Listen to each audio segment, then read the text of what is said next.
आपको प्रभु यीशु मसीह के नाम में जय मसीह की। मैं परमेश्वर का दास प्रभु यीशु मसीह के नाम में आपको बहुत धन्यवाद देता हूं कि आपने फिर एक बार परमेश्वर के वचन को सुनने के लिए अवसर को निकाला है, और आप सभी के प्रार्थना के लिए मैं आपको बहुत धन्यवाद देता हूं। सचमुच में आपकी प्रार्थना हमारे सेवकाई के लिए बहुत ही अर्थपूर्ण रहा है और परमेश्वर की सेवा प्रतिदिन बढ़ते जा रहा है। परमेश्वर ने अद्भुत रीति से हमारी सेवा में सफलता को दिया है, और आपसे विनती है कि निश्चित तौर से आप हमारे सेवकाई के लिए निरंतर प्रार्थना करते रहिएगा। मित्रों, आज एक बहुत अद्भुत परमेश्वर के वचन में से एक को देखेंगे।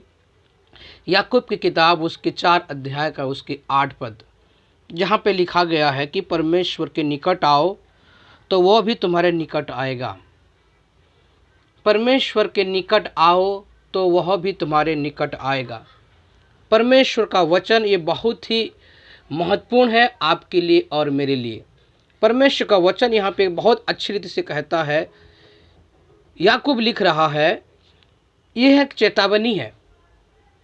मित्रों, उस समय में लोग अपने स्वार्थ में, अपनी चिंता में, अपने जीवन के निर्वाह में वो परमेश्वर को मानो एक ऑप्शनल सब्जेक्ट मान रहे थे।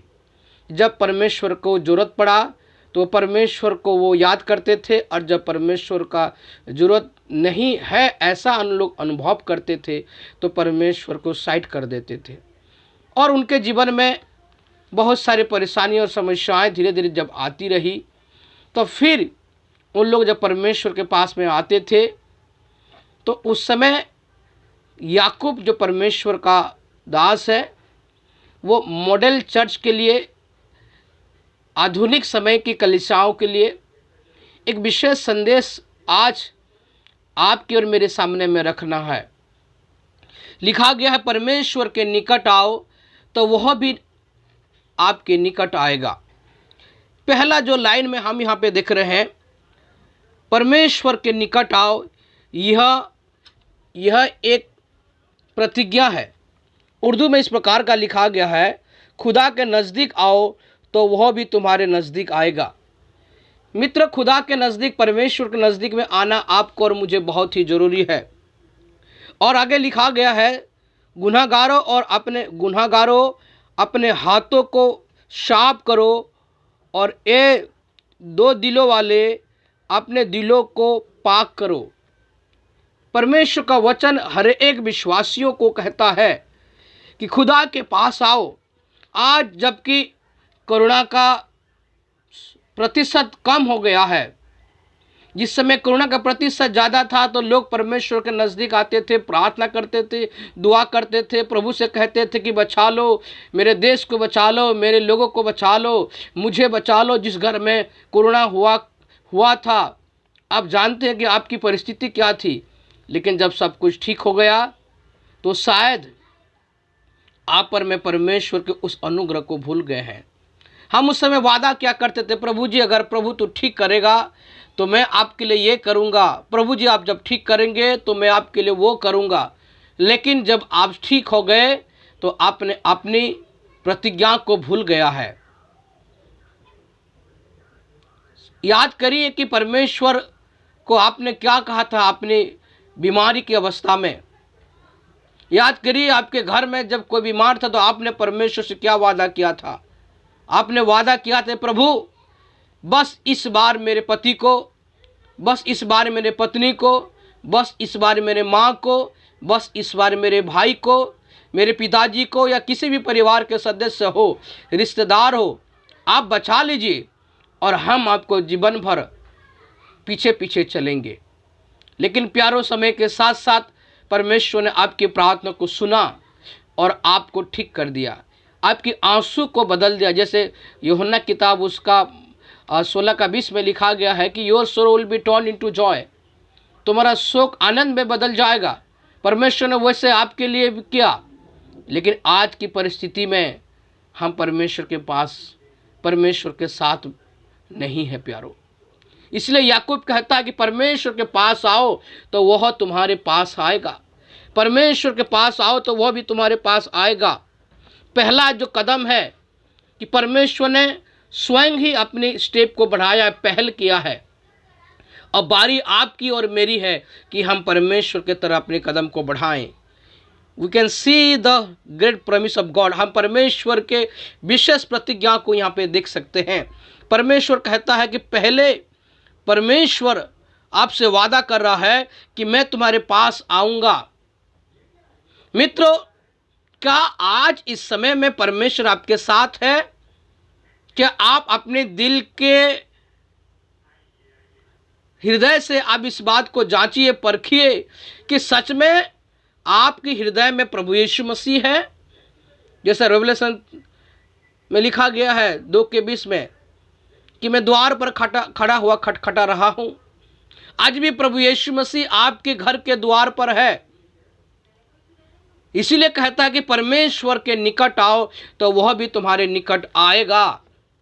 परमेश्वर अपनी पहल को कर दिया है। और आप जानते हैं कि जब परमेश्वर जिस जगह में भी रहा है, जिस जगह में भी आया है, जिस जगह में भी उनकी उपस्थिति रहा है, वहां पे अद्भुत काम हुआ है। लोग के जीवन में बड़ी बड़ी परिवर्तन आई। यहां तक वो आंधी और तूफान के बीच में भी जब रहा तो पतरस जब डूब रहा था तो उसने उसको बचा लिया। आपके परिवार में क्या आज यीशु मसीह है? हम जक्कई के बारे में जानते हैं कि जक्कई, यीशु मसीह जब उसके घर में गया तो जक्कई का जीवन बदल गया। प्यारो मित्रों, आज क्या यीशु मसीह आपके दिमाग में है या यीशु मसीह आपके हृदय में है? आपके जीवन में परमेश्वर का स्थान कहां पे है? या आप कितने प्रतिशत परमेश्वर के नजदीक में आए हुए हैं? मित्रों, आज आपको और मुझे जरूरत है कि मैं और आप परमेश्वर के निकट आएं। परमेश्वर के निकट आएं। परमेश्वर के निकट आना ये ऑप्शन नहीं है, ये अति आवश्यक है। प्यारो मित्रों, परमेश्वर आपकी सहायता और मदद करे। मेरे विश्वासी भाई और बहन, इस अंतिम काल में, लास्ट डे में आप और मैं जी रहे हैं। परमेश्वर आपकी और मेरी सहायता करे कि हम इस बात को समझें कि हम परमेश्वर के निकट आएं तो वह भी तुम्हारे निकट आएगा। आप परमेश्वर के निकट कितनी दूर चले गए हैं, या आप परमेश्वर के निकट कितने पास आना चाहते हैं? आप परमेश्वर से कितने दूर चले गए हैं, या आप परमेश्वर से कितने पास को आना चाहते हैं? कितने दूर चले गए हैं और कितने पास आना चाहते हैं? आज अपने जीवन को परख के देखिए, अपने जीवन को जांचिए कि इस कठिन परिस्थिति में आप परमेश्वर के नज़दीक में हैं या परमेश्वर से दूर है। आप परमेश्वर के साथ में, आपका परमेश्वर के साथ में एक अच्छा संबंध है, या आप परमेश्वर के साथ में एक अलगाव का जीवन है। परमेश्वर आपको जो कुछ भी दिया है, चाहे परिवार हो, चाहे नौकरी हो, चाहे पैसा हो, चाहे पदवी हो, चाहे जो कुछ भी हो, इसीलिए वो आपको नहीं दिया है कि वो जब चीज़ आपके पास में आ जाए तो आप परमेश्वर को भूल जाए, पर इसीलिए आपको दिया है कि आप उसमें आशीषित हो और अपनी सृजनहार को स्मरण करते रहें। प्यारो मित्रों, इस समय में आप और मैं देखेंगे कि परमेश्वर के पास में नहीं आने से हानि क्या होगा। पहला हानि यह होगा कि व्यक्तिगत आत्मिक विकास का हानि होगा। पहला नंबर है व्यक्तिगत विकास का हानि होगा। प्रभु यीशु मसीह आपके जीवन में अगर नहीं होगा तो पहला हानि क्या होगा कि आपका व्यक्तिगत विकास का हानि होगा। आत्मिक जीवन में आप परमेश्वर के नजदीक में नहीं जा पाएंगे। आप जरा सोचिए, जब आप परमेश्वर के नजदीक में थे तो आपके जीवन में कितना बड़ा खुशी था। व्यक्तिगत दीदी से आप कैसे परमेश्वर को आभास किया करते थे, आंसुओं के साथ प्रार्थना करते थे, प्रभु के साथ लिपटे रहा करते थे। लेकिन जब परमेश्वर से आप दूर हो गए, परमेश्वर आपसे दूर नहीं हुआ है, हम परमेश्वर से दूर हो गए हैं। तो हमें ही परमेश्वर के नज़दीक में आने की जरूरत है। अगर आप अपने व्यक्तिगत विकास को करना चाहते हैं, यीशु के जीवन में हम देखते हैं कि यीशु परमेश्वर के साथ कभी नहीं छोड़ा। लिखता है परमेश्वर के वचन में कि यीशु के साथ साथ यहोवा का आत्मा रहा करता था। प्यारो भाई और बहनों, मेरी आपसे विनती है कि आप परमेश्वर के नज़दीक में रहें। अगर आप परमेश्वर के नज़दीक में नहीं रहेंगे, परमेश्वर के नज़दीक में नहीं आएंगे, तो आपकी व्यक्तिगत विकास कब खत्म हो जाएगा आपको पता नहीं चलेगा। जैसे कि हम अपने बच्चों को कभी कभी एटीएम कार्ड पकड़ा देते हैं, और आपने इस न्यूज़ को सुना होगा कि किसी भाई के उनके बच्चे ने उनके एटीएम के कार्ड को लिया और गेम खेलते खेलते 3 या 4 लाख रुपया वो गेम में ही हार गया। पिताजी को जब पता चला तो उसके पैरों तले जमीन खिसक गई। मित्रों, आपकी जो बाहरी जो व्यक्तित्व है, आपकी बाहरी जो व्यक्तित्व है, आपकी बाहरी जो तरक्की है, ये तरक्की आपके अंदरूनी विकास के अनुसार है। जैसे कि एक पेड़ जैसे जितना ज़्यादा गहराई में अपने जो जड़ को मजबूत करता है, उतना ही अच्छा वो ऊपर बढ़ पाता है। आज अगर आप परमेश्वर के अनुग्रह से बढ़े हैं, तो आपकी जड़ें कहीं ना कहीं पे परमेश्वर के नज़दीक में गया हुआ था या गया हुआ है। अगर जो लोग परमेश्वर के आशीष को प्राप्त करते हुए ऊपर तो बढ़ गए हैं, लेकिन उनकी जो जड़ें हैं, अगर वो गहराई में नहीं गया है, तो सावधान, आप उखड़ने पर है। आप उखड़ने पर है। अगर आंधी और तूफान आएगी, एक बीमारी काफी है, एक एक्सीडेंट काफी है, एक समस्या काफी है कि आपकी बड़ा मजबूत पेड़ बाहरी रीति से दिख रहा है और वो कब उखड़ जाएगा पता नहीं चलेगा। मित्रों, आप अपनी बाहरी व्यक्तित्व पर भरोसा ना करें कि आप कितने पहुंच रखते हैं, आपकी बैंक बैलेंस में कितने पैसा है, आपकी कितने मजबूत दोस्ती यारी है, आपके पास बाहरी रीति से क्या है। पर विनम्रता के साथ मैं आपसे अनुरोध कर रहा हूं कि आपकी व्यक्तिगत विकास आपकी अंदर के जीवन पर है। God's looks your heart. परमेश्वर आपकी हृदय को देखता है, आपकी हृदय की विकास क्या है। दाऊद बोलता है कि मैं आपके वचन को अपने हृदय के पट्टी पर रख छोड़ा हूं। जरा सोची के देखिए, 2019 में 2020 और 2021, आज इतना समय हो गया, हमारी व्यक्तिगत विकास कहां गई, हमारी आत्मिक जीवन कहां गया। हम जो पास्टर का सम्मान करते थे, जब पास्टर आता है तो परमेश्वर का अनुग्रह होता है, लेकिन आज परमेश्वर के दासों का अपमान हो रहा है। परमेश्वर के दासों को सम्मान जिस तरह से मिलना चाहिए उस तरह से नहीं मिल रहा है। वो व्यक्ति प्रभु के दासों को कभी भी नेगलेक्ट नहीं करता है जो परमेश्वर के नज़दीक में पाया जाता है, और वो व्यक्ति हमेशा परमेश्वर के दासों को धुतकारता है जो परमेश्वर के नज़दीक में नहीं है। अपने आप को जांचिए। शायद ये संदेश आपको खुश करने के लिए नहीं होगा, लेकिन शायद आपको स्वर्ग में जाने का एक मददगार संदेश हो सकता है। मित्रों, आज की संदेश हमारे कान की खुजली को मिटाने के लिए नहीं, परंतु हमारे हृदय की जो खुजली है वो मिट जाए। मित्रों, हम आज परमेश्वर के निकट आएंगे तो हमारी व्यक्तिगत की जो विकास है उसकी हानि से बच जाएंगे। दूसरा हानि, परमेश्वर का आप आत्मिक अगुवाई नहीं पा सकते हैं। ये हो गया बॉडी में और स्पिरिट में आपके व्यक्तित्व का हानि हुआ, व्यक्तिगत विकास का हानि हुआ। दूसरा नंबर में आपके परमेश्वर का आत्मा आपको आत्मिक अगुवाई कर नहीं सकता है। आत्मिक गाइडलाइन से आप दूर हो जाएंगे। आप परमेश्वर के साथ संबंध जब टूट जाएगा तो परमेश्वर आपको आत्मिक गाइडलाइंस नहीं कर सकता है। परमेश्वर कहता है कि मैं भेदों को अपनी भक्तों के ऊपर प्रकट करूंगा। आत्मिक गाइडलाइंस परमेश्वर आपको नहीं दे सका कि आपका संबंध टूट चुका है परमेश्वर के साथ।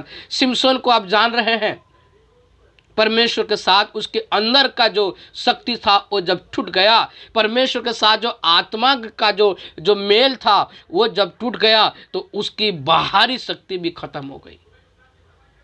अगर आप शक्तिमान हैं, अगर आप शक्तिशाली है, ये तो प्रभु का अनुग्रह है कि जब तक आपके साथ प्रभु का मेल हुआ था अंदर से तो आप बाहर से फलवंत हुए थे। लेकिन जब आपके अंदरूनी जीवन जब परमेश्वर से दूर हो जाएगा तो आप सूखे में महसूस करेंगे। जरा सोचिए कि आपकी मानसिक स्थिति क्या है, जरा सोचिए आपकी आर्थिक स्थिति क्या है, जरा सोचिए आपकी पारिवारिक स्थिति क्या है, जरा सोचिए आपकी सामाजिक स्थिति क्या है, जरा सोचिए आपकी आत्मिक स्थिति में परमेश्वर के साथ में आपका कैसा आत्मिक संबंध है। कहीं ऐसा तो नहीं कि आप मुंह से प्रभु कहते हैं लेकिन आपका संबंध परमेश्वर के साथ आत्मिक रीति से टूट गया है। क्यों टूटा है? क्या परमेश्वर ने इस संबंध को तोड़ा है?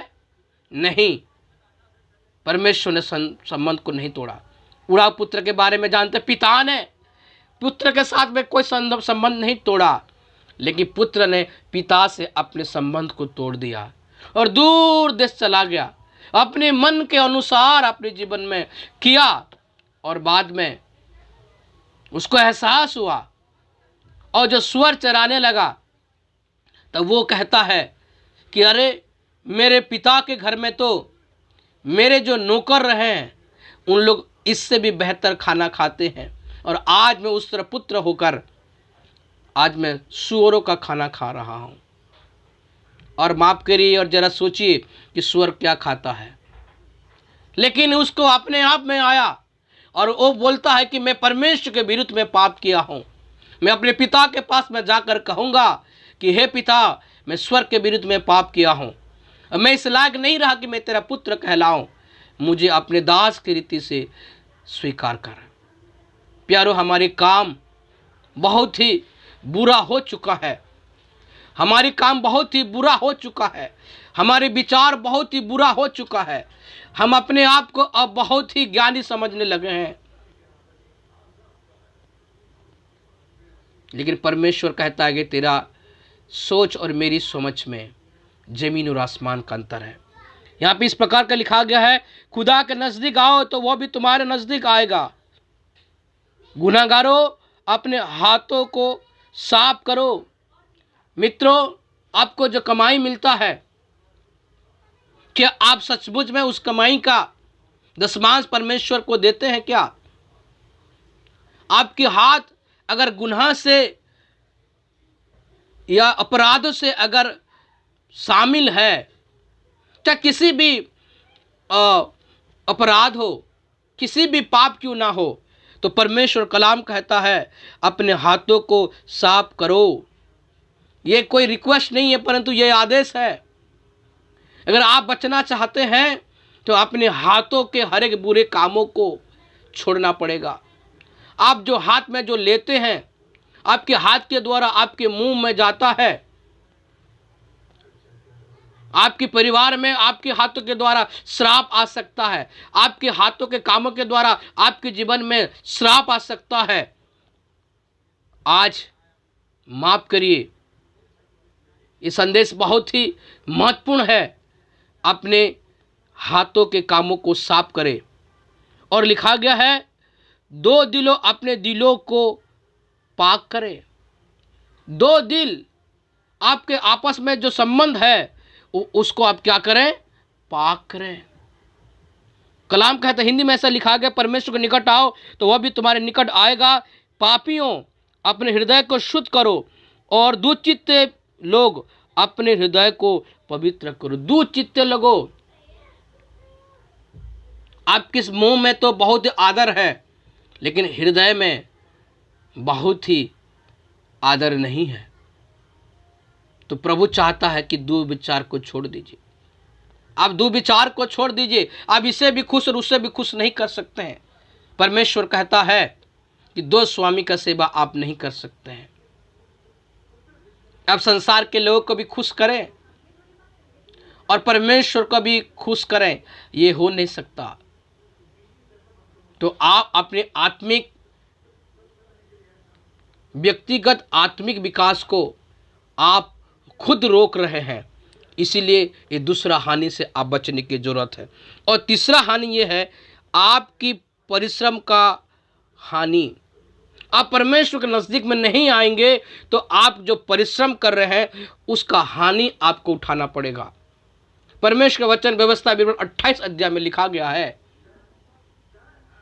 पढ़ना उसको जरूर, उस अध्याय में पूरा लिखा गया है कि अगर तू परमेश्वर का वचन को मानेगा, अगर तू परमेश्वर का वचन को पालन करेगा तो जरूर मैं तुझे आशीषों को दूंगा, जरूर मैं तुझे अनुग्रह को करूंगा, जरूर मैं तेरी खत्तों को भरा पूरा करूंगा। परमेश्वर का वचन बहुत अच्छी रीति से लिखा गया है। 28 अध्याय निकाल सकते हैं आप लोग। यदि तू अपने परमेश्वर यहोवा की सब बात आज्ञाएं जो आज तुझे सुनाता हूं चौकसी से पूरी करने की चित लगाकर उसकी सुने तो वह तुझे पृथ्वी के सब जातियों से श्रेष्ठ करेगा। आमीन। आगे लिखा गया है, धन्य हो तेरी संतान और धन्य भूमि की उपज और गाय और भेड़ बकरी आदि पशुओं के बच्चे। धन्य हो तेरी टोकरी और तेरी कोठरी। यह परमेश्वर का आशीर्वाद है। व्यवस्था विवरण लिखा गया है, धन्य तू बाहर, धन्य तू भीतर आते समय और धन्य तू बाहर जाते समय। लेकिन आज की परिस्थिति ऐसा है कि हम बाहर गए तो वापस आने का कोई ठिकाना नहीं है, और हम भीतर आए तो बाहर जाने का कोई प्रमाण नहीं है। लेकिन परमेश्वर दीर्घायु को देने वाला परमेश्वर है। परमेश्वर दीर्घायु देने वाला परमेश्वर है। इसलिए आप अपने आप को, इसीलिए आप परमेश्वर के करीब में आए, परमेश्वर आपके जीवन में काम करेगा। मैं 3 बातें आपको बताया। याकूब की किताब उसके 4 अध्याय का 8 पद में आपको बताया कि परमेश्वर के निकट आओ तो वह भी तुम्हारे निकट आएगा। खुदा के नज़दीक आओ तो खुदा भी तुम्हारे नज़दीक आएगा। अपने हाथों को, गुनहगारों, अपने हाथों के कामों को साफ करो और अपने दिल को पाक करो। अगर हम ऐसा नहीं कर पाते हैं तो 3 हानि होगी। पहला हानि है कि हमारी व्यक्तिगत हानि होगा, व्यक्तिगत विकास की हानि होगा, बाहरी रीति से। दूसरा हमने देखा है कि हमारी आत्मिक परमेश्वर का आत्मा आपकी अगुवाई नहीं कर सकता है, आप परमेश्वर गाइडेंस से वंचित हो जाएंगे। और तीसरा हानि आपकी परिश्रम का हानि, आपका जीवन में फलवंत फल नहीं होगा। परमेश्वर अंजीर के पेड़ के पास में आकर कहा कि ये पेड़ में फल नहीं है। वो आशा रखता था कि उस पेड़ में फल हो। आज आपके जीवन को देखें, आज आपका फल क्या समझ रहे हैं? आपका फल क्या है? 1 महीना में जो पगार मिल जाता, क्या वो आपका फल है? जरा सोचिए और आज पश्चाताप करें, तौबा करें, प्रभु को कहे कि हे प्रभु, मैं आपसे दूर हो गई थी या दूर हो गया था, लेकिन आज मैं धन्यवाद देता हूँ कि ये सुंदर संदेश परमेश्वर के दास के द्वारा मुझे आज मिला है। मैं धन्यवाद देता हूँ प्रभु जी, मेरे जीवन में तो काम को करिए, मेरे आत्मिक विकास को करिए। आइए मैं आपके लिए प्रार्थना कर रहा हूँ। अपनी आंखों को बंद करें और इस प्रार्थना में शामिल हो। स्वर्गीय पिता परमेश्वर प्रभु यीशु मसीह, मैं आपके जन होने के नाते मैं अपने प्रिय भाई बहनों के लिए प्रभु ये संदेश को दिया हूँ प्रभु कि परमेश्वर के निकट आओ तो वह भी तुम्हारे निकट आएगा। प्यारे परमेश्वर, ये संदेश जितने लोगों ने सुन रहे हैं प्रभु, उनके जीवन में तो बड़े काम कर, बड़ी आशीर्वाद कर प्रभु जी। उनकी पापों को तो क्षमा करे। अगर बीते दुनिया में प्रभु आपसे दूर हो गए हैं तो आज इस वचन से उन्हें एक आह्वान मिल रहा है प्रभु। और तू कहता है कि अगर हम आपके पास आएंगे तो तू भी हमारे पास आएगा। अगर हमारे जीवन में व्यक्तिगत विकास का हानि को हम गौर करें, हमारे आत्मिक जीवन की हानि को गौर करें, और अगर हमारे जीवन का परिश्रम को गौर करें तो शायद प्रभु हम फेल हो चुके हैं। तुझसे दूर होने के कारण हमारे जीवन की परीक्षा में फेल हो रहे हैं। प्रभु दया करिए, आशीर्वाद करिए कि आपके इस वचन के अनुसार अपने जीवन को बिता सके। प्रभु जिन लोगों ने पाप गुनाह अपराध किए हैं आप उन्हें क्षमा कर। अगर जिन लोगों ने इस वचन को सुनकर अपने मन को कठोर कर रहे हैं, यीशु के नाम से उनका कठोर हृदय में परिवर्तन आ जाए, उन्हें मांस का हृदय दे और तेरे पास लौट आए। प्रभु आपने इस प्रार्थना को सुना है। अगर कोई बीमार में है, अगर कोई किसी भी बुरी हालत में पाया जाता है, तो तेरे दास होने के नाते मैं उन्हें आशीष देता हूँ, उनका कल्याण हो, उनका भला हो और वो प्रभु के नज़दीक में पा जाए। आपने हमारी प्रार्थना सुना है, आपको बहुत धन्यवाद देते हुए प्रार्थना उद्धार करता है यीशु मसीह के नाम से मांगते हैं, आमीन। जय मसीह की। आपने समय दिया है परमेश्वर के वचन को सुनने के लिए, मैं आपको बहुत धन्यवाद देता हूँ। मेरा नाम पास्टर रेवरेंड जे.के. नंदा है। आप हमारे सेवकाई के लिए निरंतर प्रार्थना करिए ताकि हम आपके लिए भी प्रार्थना कर सके और परमेश्वर के राज्य में बड़े बड़े फसल को काटें। सबको जय मसीह की। Thank you so much.